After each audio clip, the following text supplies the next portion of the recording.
तो आज हम धारा 36 देखेंगे जिसमें सुनवाई का स्थगन है। सुनवाई का स्थगन या एडजर्नमेंट ऑफ हियरिंग। स्थगन क्या होता है कि कुछ समय के लिए सुनवाई को रोक देना किसी भी कारणवश, चाहे वो पक्षकार की अक्षमता हो उपस्थित होने के कारण या अन्य किसी भी कारण से।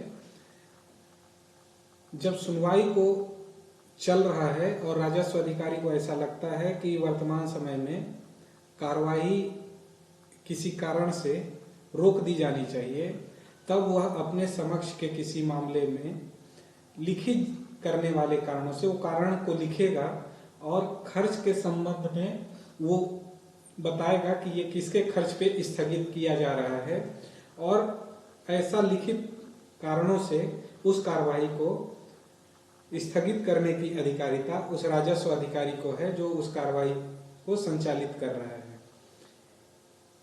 आगे यह भी कहा गया है कि यह कार्रवाई अधिकतम 4 बार स्थगन किया जा सकेगा, इससे ज्यादा स्थगन नहीं किया जा सकेगा, और ऐसा प्रत्येक स्थगन केवल खर्चों के साथ प्रदान किया जाएगा, उसमें खर्चे के संबंध में उपबंध किया जाएगा।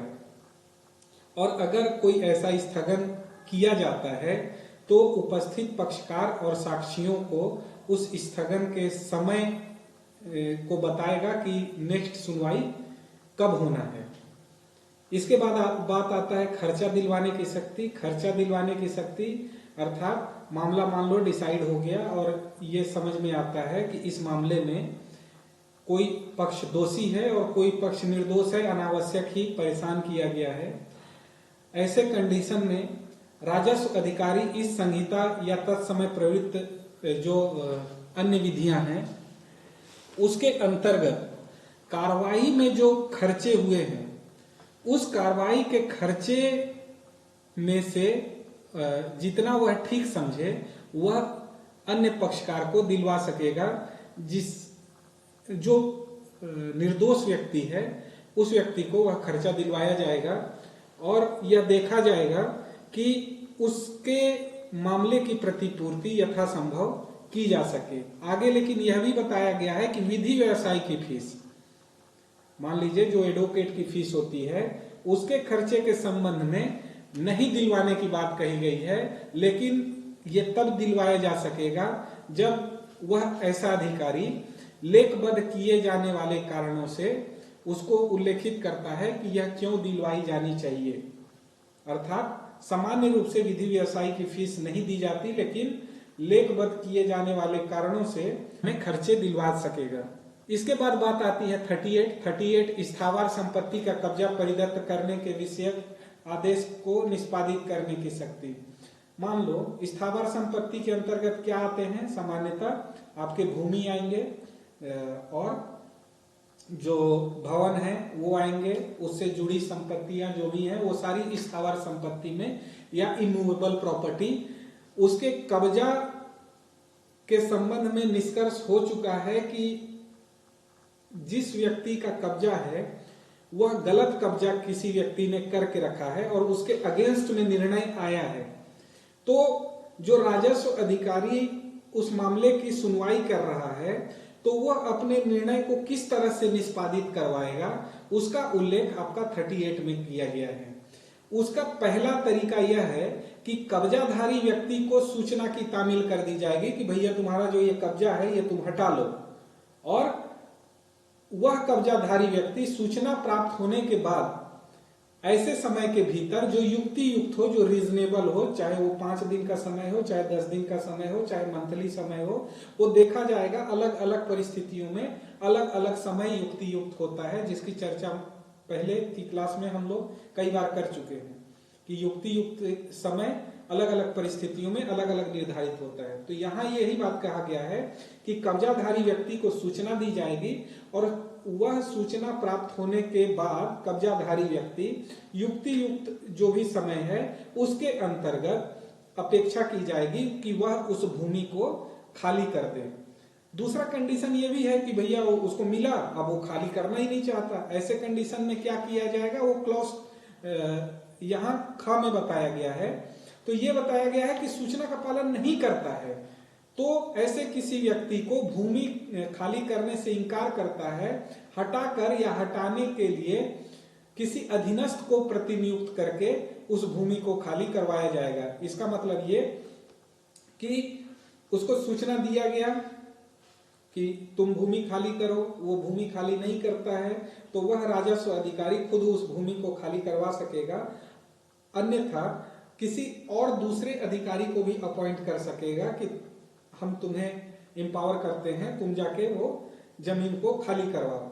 अब तीसरा कंडीशन ये भी हो सकता है कि उसका प्रतिरोध किया जाए, जो खाली करवाने गया है उसका प्रतिरोध किया जाए। तो ऐसे कंडीशन में ग में यह उपबंध है कि अगर किसी व्यक्ति का प्रतिरोध किया जाता है या उसे बाधा पहुंचाई जाती है तो राजस्व अधिकारी मामले के तथ्यों का संक्षिप्त जांच करेगा कि क्या उसे बाधा पहुंचाई गई है, उसकी संक्षिप्त जांच करेगा और उसका समाधान हो जाता है कि सच में ऐसी बाधा पहुंचाई गई है जिसका कोई विधिक आधार नहीं था, तो उसको दंडित किए जाने के संबंध में जो भी विधियां हैं उसके अंतर्गत वो कार्रवाई करेगा।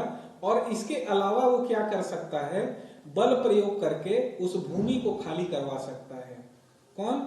वह संबंधित राजस्व अधिकारी। इस तरह से हम 38 के अंतर्गत ये देखते हैं कि अगर निर्णय आ गया है किसी व्यक्ति के विपक्ष में तो उसको उस भूमि से बेकब्जा करने की शक्ति के संबंध में या तरीके के संबंध में जो व्यवस्था की गई है वो 38 के अंतर्गत की गई है।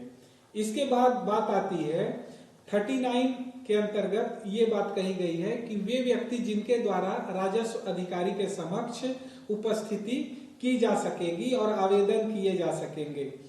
सामान्यतः दो पक्षकार होते हैं, एक वादी एक प्रतिवादी। ऐसे कंडीशन में सामान्यतः ये अपेक्षा की जाती है कि जिसका मामला है वो मामले को अपना प्रस्तुत करेगा राजस्व न्यायालय में, लेकिन जरूरी नहीं है कि हमेशा अगर मेरा मामला है तो मैं ही उपस्थित रहूं।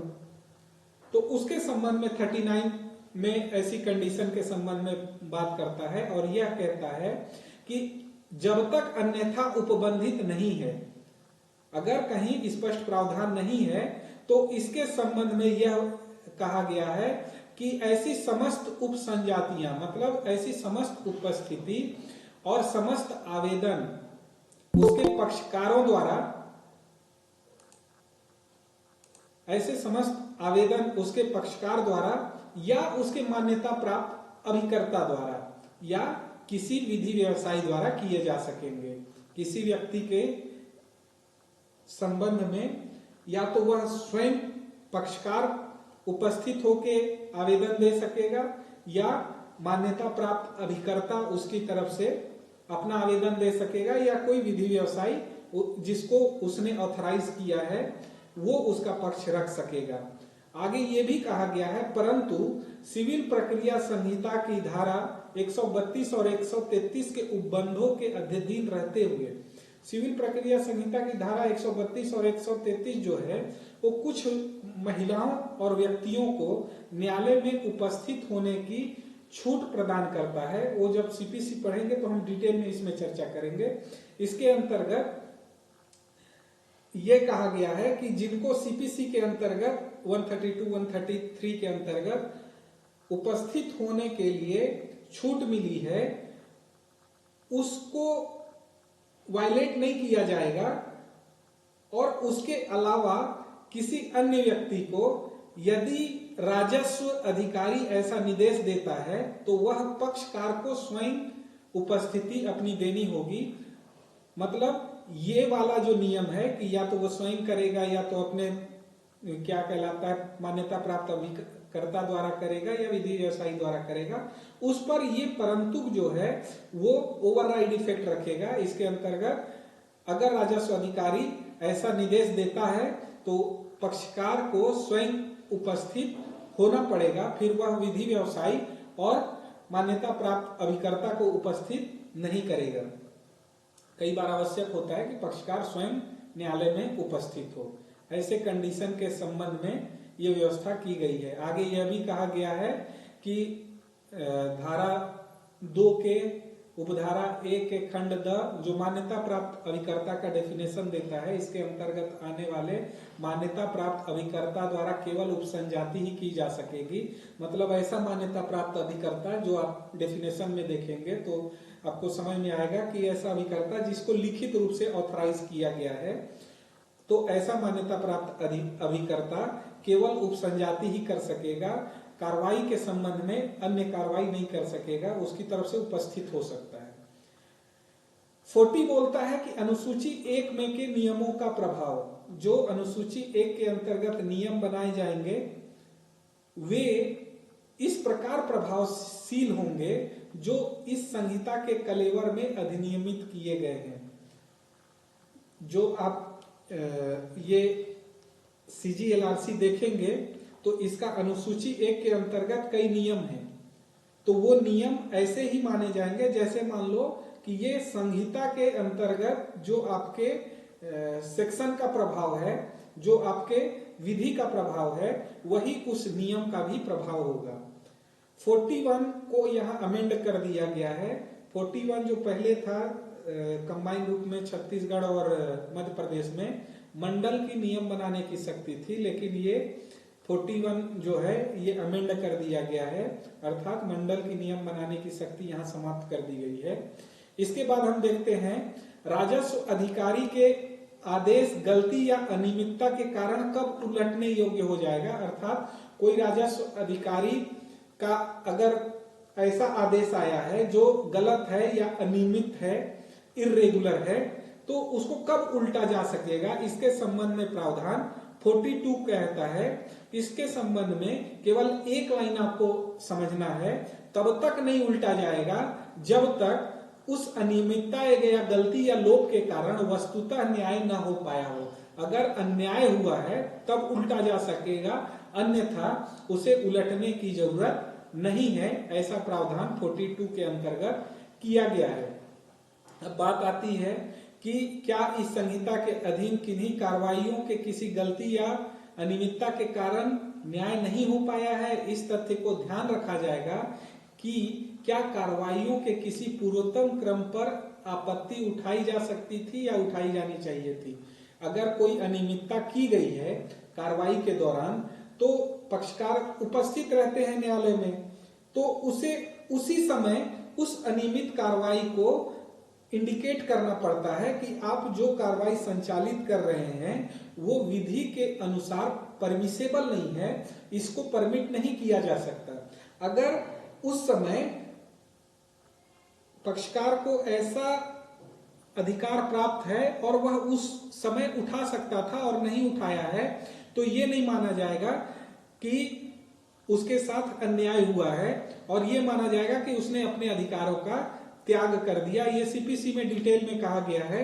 आगे जब CPC हम पढ़ेंगे तो वहां इस चीज में विस्तृत चर्चा करेंगे कि जब कोई प्रक्रिया अनियमित होती है तो उसके संबंध में आपत्ति उठाने के लिए पक्षकार स्वतंत्र है, और यदि वह उस आपत्ति को नहीं उठाया जाता तो ये माना जाता है कि इसके संबंध में उसने अपने अधिकारों को त्याग दिया है, वेव कर दिया है।